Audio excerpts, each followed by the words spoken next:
Hi guys, this is Vignesh from H4T02B and my member Tachayani Anaprumpan Saravanan, which is from H4T03B.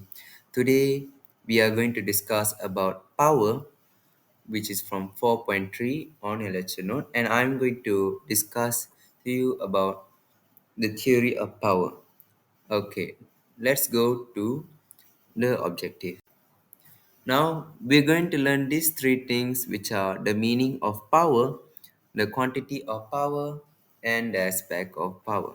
Now for the meaning and quantities of power, we are going to learn this. So as we should know from the lecture notes that meaning of power, power is the rate at which the work is done, and the quantity of power is scalar quantity, where the power doesn't has any direction but only has magnitude, it has only value. And the has SI unit for power is watt or joule per second, and including the formula for the power is W, which is work over time. What are they trying to bring in the meaning? Let me explain. Rate at which work is done. Rate represent the time taken for the object to do its work, to complete its work. So as we already know that, like for example, speed is rate of change of displacement, acceleration is rate of change of velocity. So as you should know, like how many time is it taken for the object or something to do its work until it's complete. So that's what they are talking about. So the formula derives from the W over T, and the SI unit for it is joule per second, or you can use watt. Okay. Now we have two aspects of power, which is one average power and another one is instantaneous power. Average power is as the ratio of the change in work, where you can find later, to the corresponding change in time. So you can use the formula, we can use the power formula, which is P equal to delta W, which represent the changes of work over the changes of time, which equal to work final minus work initial over time final minus time initial. This one you can use for average power, to find average power. So the next one is instantaneous power. Instantaneous power defined as the power at a specific time interval.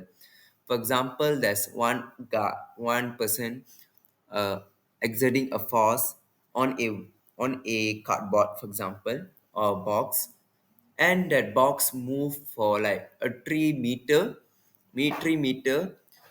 and they are in the question they are asking to find the time at the power at this time. For example, the time taken is 2 seconds to move the box. So they are asking the time, what is the power at this time, for example at 0.5 second. So that is what instantaneous power meant.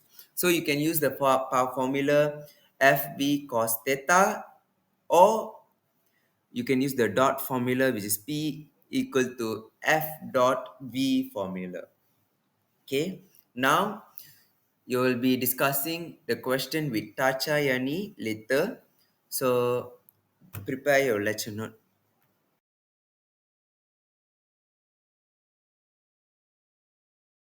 Based on what we learned earlier, let's try out a question. Open your lecture note page 107 and let's do past year question 2006 and 2007. So let's have a look on the question. A motorcycle overtakes a slow moving lorry by speeding up from 16 meter per second to 18 meter per second in 2 seconds. If the total mass of the rider and the motorcycle is 150 kg, calculate the required power. So in this question, they're asking us to find the power. First, let's write out all the information given. So the initial velocity will be 16 meter per second. Our final velocity is 18 meter per second.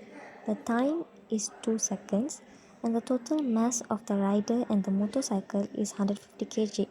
And the one we are going to find now is the power. In order to find power, we need to know our work net first. So how to find work net? So here is where we apply our work energy theorem.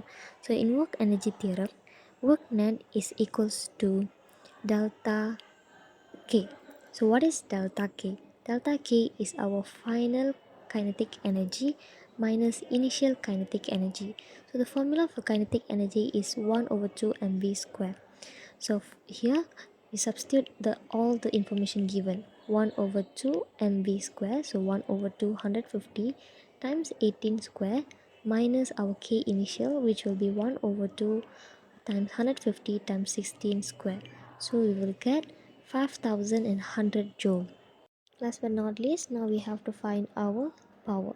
So how to find power? We use the average power formula, so which will be delta W divided by delta K. So what is delta W? Is a work net, and delta T is the total time taken.